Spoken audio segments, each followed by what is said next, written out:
Réduire le volume des poumons pour augmenter la capacité respiratoire, ça pourrait être contradictoire. On voit ça tout de suite avec mes invités.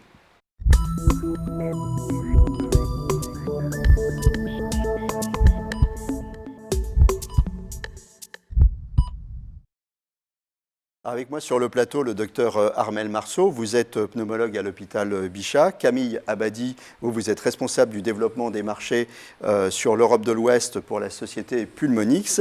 Et Philippe Poncet, vous êtes notre témoin sportif. On va voir ça tout à l'heure. Vous avez toujours été déficient respiratoire depuis tout petit, mais vous ne le saviez pas. C'est vrai. Hein. Et puis, malgré tout, vous avez toujours été sportif. Et vous avez été diagnostiqué seulement en 2008. Et là, pour le coup, on vous annonce une BPCO stade 4. Ouais, Comme ça s'est passé. C'est à peu près un cataclysme, je dirais. C'est la fin, en fait, d'une longue vie, en fait, de déficients respiratoires, de défaillants respiratoires, avec tout ce que ça comporte, puisqu'en fait, il n'y a pas de prévention. Donc, quand vous arrivez, en fait, à l'hôpital au dernier stade, on vous dit, ben voilà, c'est rideau. Et à l'inverse de d'autres pathologies, il y a peu d'espoir, puisqu'en fait, il n'y a pas de traitement pour. Et là, le rideau se ferme et vous réfléchissez. Et vous dites, alors, on va reprendre les choses dans l'ordre. Vous étiez constamment essoufflé, vous aviez des sensations d'étouffement. Hein, c'est ça. Et je ne pouvais plus respirer. Vous ne pouviez plus respirer. Vous aviez la force de rien, en fait, à une époque. On a la force de plus rien, parce que ça s'est décliné au fil des années. Et c'est vrai que depuis la petite enfance, j'ai eu le temps de péricliter au fur et à mesure. Après, il y a la sédentarité, parce qu'il y a mon activité professionnelle. Mais au moment où je tombe au fond du trou, je ne peux plus respirer, je ne peux plus bouger. J'ai juste de l'énergie, effectivement, pour déjeuner, faire une douche. Et ça s'arrête là. C'est grosso modo 60 des problèmes quand vous étiez adossé, hein, je crois, c'est ça? Oui, bah ça, c'est des symptômes, je dirais, caractéristiques des BPCO. Il y en a d'autres, mais effectivement, on se retrouve devant une télé, dans un canapé, et on est obligé de se mettre, vous regardez, les BPCO sont toujours de côté pour se donner un peu plus d'espace au niveau du thorax. C'est un exemple. Vous vous sentiez quoi à l'époque, en survie?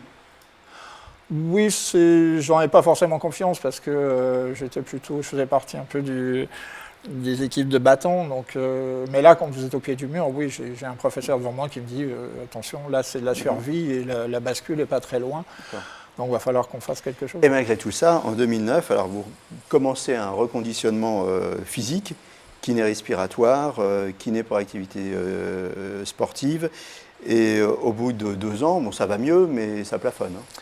Ça plafonne, on a tout utilisé, tous les moyens possibles, c'est des heures et des heures et des heures de reconditionnement. Et à un moment, je pose la question et je dis au professeur qui est avec moi, je dis, est-ce qu'on a une solution? Et à ce moment-là, il y a le professeur Pison qui est sur le plateau du CHU de Grenoble et qui est en train, effectivement, de traiter un certain nombre de patients avec ces valves Zéphyr. Et il a refusé de me prendre dans la cohorte tout de suite parce que j'étais pas prêt, parce que je fumais encore 2-3 clopes, mais bon, j'ai un peu de mal de ce côté-là. Mais ça fait partie du contrat, donc il faut qu'il y ait un contrat. Et il a refusé. Et alors Christian Bourmeillat, qui est le chef de pôle à ce moment-là, reposait le dossier tous les matins sur son bureau. Et à la fin, Christophe Pison en a eu marre. Il m'appelle et il me dit « Ok, on se voit ». Et là, j'ai eu 3 mois pour parfaire un peu ma préparation. Et ça a démarré illico. Et là, c'est le début d'une nouvelle vie, hein, en quelque sorte. On vous pose des valves et vous vous lancez dans le vélo.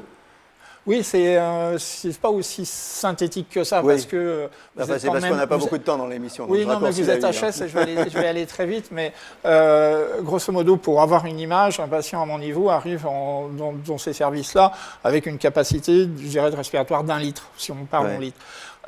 Et je sais à ce moment-là qu'on va pouvoir bénéficier de 300-400 millilitres de gain par la pose de ce dispositif, donc soit 30-40%, ce qui est énorme en soi, même si on est très très en deçà d'une personne normale. Donc je prends ce dispositif, je dis oui, je le reprendrai même 10 fois s'il fallait aujourd'hui, même sans anesthésie, sans rien, parce que je connais le gain, et à partir de là, j'ai pu passer au-dessus, au niveau physique, au niveau préparation, et c'est là où je reparle de sport, et on reparle des records, etc. Et donc là, première ascension, grimper de 13 km, hein, avec 11% de dénivelé, il faut déjà appuyer sur les pédales, il faut y aller. Oui. Un record du monde, 200 mètres arrêté. 200 mètres l'année dernière, le 15 novembre au Vélodrome national. Là, c'est pareil, il faut y aller. Et puis alors là, vous préparez un nouveau record du monde de l'heure. De l'heure, c'est difficile, ça. Oui, c'est le pire. C'est de l'endurance. C'est le pire cadeau qu'on pourrait faire à son pire ennemi, mais on va y aller, on s'y prépare depuis le mois de mars et je bénéficie d'une équipe, je dirais, toujours au sens large, parce que le travail autour du BPCO doit être un travail pluridisciplinaire, ça demande beaucoup de compétences. Et dans le domaine du sport, j'ai des champions à tous les niveaux et j'ai aussi des champions de médecins et qui participent à tout ça, donc c'est avec ça qu'on peut arriver à le faire. Mais il faut avoir un certain mental, mais ce n'est pas le propre de tous les BPCO. Et si je peux le faire moi, parce que les autres ne peuvent pas le faire, c'est bien comme ça pour l'instant. C'est à titre, ça a valeur d'exemple et d'entraînement. Docteur Armel Marceau, alors on a parlé de BPCO, on parle de BPCO, d'emphysème, d'insuffisance respiratoire.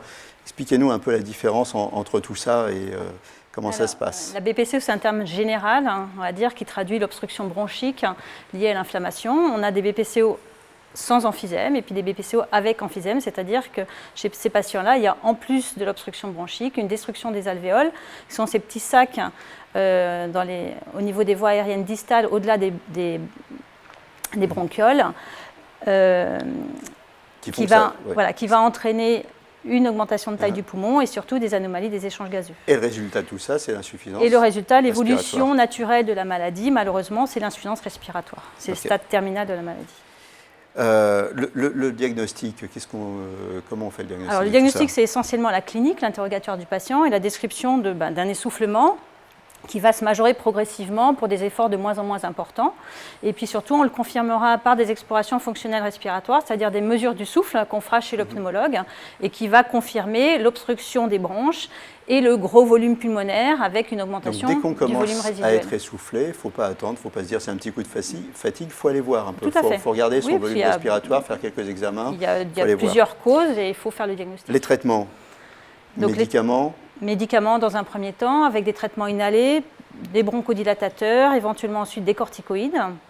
Et après, chez certains patients qui manquent d'oxygène dans le sang, on pourra proposer de l'oxygène d'abord à l'effort, puis en continu. Et chez d'autres patients qui ont plutôt du gaz carbonique en trop grande quantité dans le sang, une ventilation au masque la nuit qui permettra de contrôler les échanges gazeux. Et donc pour les stades très sévères, c'est là où on arrive aux valves, c'est ça? Voilà, alors pour les stades sévères, on peut arriver aux valves, mais pour des patients qui vont être sélectionnés sur proposition du pneumologue, selon les explorations fonctionnelles respiratoires et selon l'aspect du scanner. On va expliquer quelque chose. En fait, dans le poumon, ce n'est pas un poumon, mais il y a plusieurs lobes. Il y a plusieurs lobes. Et le principe, ça va être de repérer les lobes déficients, c'est ça, pour permettre aux autres. L'idée, c'est de repérer les lobes les plus atteints, les plus emphysémateux, ceux qui fonctionnent le moins, pour supprimer, entre guillemets, collaber ce lobe-là et permettre aux autres lobes de prendre la place et de mieux fonctionner.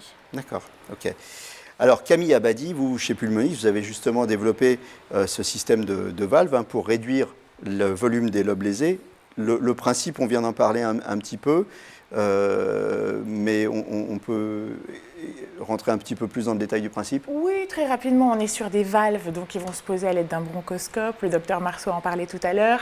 En fait, on va voir une petite vidéo voilà, déjà pour expliquer le principe. On peut regarder le principe. Le principe, il est tout simple, c'est-à-dire en fait, qu'on va sélectionner le lobe le plus déficient pour essayer d'aller le fermer complètement, parce que c'est un lobe, en fait, en règle générale, dont l'air ne peut pas s'évacuer. Donc, on va essayer complètement de le fermer, d'évacuer l'air, donc de manière à laisser passer, voilà, laisser fonctionner les lobes les plus simples. Ces lobes déficients, en fait, j'ai des petits accessoires ici. Ce lobe déficient, c'est un lobe dont l'air ne peut pas s'évacuer, mais il prend de la place et il empêche les autres. Tout à fait. De remplir. Qui peuvent aspirer, expirer, il leur prend de la place et il empêche de remplir. Donc l'idée, c'est qu'on va venir comprimer tout ça, et ici, celui-là, il aura plus de place. Voilà, tout à fait. Et on va comprimer en mettant une petite valve, comme ça, celui-là, il pourra plus se remplir. Voilà, tout à fait. C'est ça? Des valves unidirectionnelles qui permettent à l'air de sortir et qui l'empêchent de re-rentrer. Donc le lobe, progressivement, va se collaber et va disparaître. Et laisser la place. L'intervention, voilà. Alors, pareil, là, on va voir une vidéo. Comment ça se passe? Alors l'intervention, c'est très rapide en règle générale. Alors ce qu'on va faire, en fait, c'est qu'on qu'on fait rentrer le patient, on va avoir une stratégie en fonction de l'anatomie du patient. On va voir quelle est la meilleure stratégie pour fermer le lobe que l'on souhaite fermer. De là, on va faire une sélection de valves, on va sizer, c'est-à-dire qu'on va regarder la taille des bronches et puis la taille des valves qu'on va mettre. Et puis à partir de là, on va aller à l'aide du bronchoscope poser donc la valve, qui, une fois qu'elle sera mise au bon endroit, c'est-à-dire à l'endroit où on la souhaite, va être déployée tranquillement, en fait, comme vous le voyez sur la vidéo, afin qu'elle puisse s'ouvrir et puis qu'elle fasse son travail correctement. Anesthésie générale pour ce La genre plupart du d'intervention? temps encore, pour l'instant, on fait de l'anesthésie générale parce que c'est des procédures qui peuvent durer 45 minutes, 1 heure, Oui. et pour l'insuffisance respiratoire, c'est quand même relativement compliqué. Après, il y a certains centres qui le font sous anesthésie locale, voire sous hypnose. Tout à fait. On reste sur de la sédation quand même en majorité. Oui. Philippe. C'est vrai, moi j'ai participé à une mise en place qui était sans anesthésie générale. C'était un peu plus gore, hein. Ça passe par où Okay. ça peut, hein, par Mais le nez ou donc par ça la veut bouche. dire que c'est possible sans anesthésie Techniquement, générale. C'est possible. à 50 C'est possible, mais moins mais aujourd'hui, confortable, je pense et que pour l'équipe c'est, médicale et tout pour à le fait. patient. Tout à fait. Donc Parce que pour ça peut durer l'instant, très longtemps. Ok. Les avantages de cette technique? Alors, le premier avantage, j'ai envie de vous dire, c'est que c'est assez simple et assez rapide. Je crois que la deuxième chose qu'on peut mentionner, c'est que c'est une technologie qui est réversible. C'est-à-dire qu'on n'a jamais eu de problème majeur avec cette thérapie, cette technologie. En revanche, et j'en parlais tout à l'heure avec Philippe Poncet, en cas par exemple d'infection pulmonaire, il est possible parfois qu'on ait à les retirer ponctuellement. Et donc, en fait, c'est quelque chose qui est possible avec notre Alors, il faut technologie. bien dire que ça améliore la qualité Voilà, de vie, ça l'avantage- soigne pas pour autant. Alors, ça ne soigne pas ça ne guérit pas la maladie, mais ça améliore le symptôme principal qui est l'essoufflement. Et c'est la principale demande du patient, c'est d'améliorer son essoufflement et donc, par la même occasion, sa qualité de vie. Ça, c'est un plus. Moi, je rajoute toujours qu'en fait, on m'a posé la question il y a 3-4 jours chez une autre journaliste qui me disait mais à quoi ça peut servir aussi, c'est-à-dire Est-ce que vous voyez d'autres journalistes, Philippe? J'aimerais bien de temps en temps plus en voir. C'est pas par méchanceté. Ça veut dire que je serais sauvé. Non, on me posait la question parce qu'en fait, effectivement, on va prendre du volume. Directement, on prend 300-400 millilitres dans les bons cas. Mais derrière, il faut aussi que le patient participe, c'est-à-dire que le reconditionnement physique, et c'est le traitement de fond des BPC. Ouais. Aujourd'hui, c'est plus de 40% dans le traitement global. C'est lui qui va permettre de faire développer ce poumon et de prendre sa version optimale.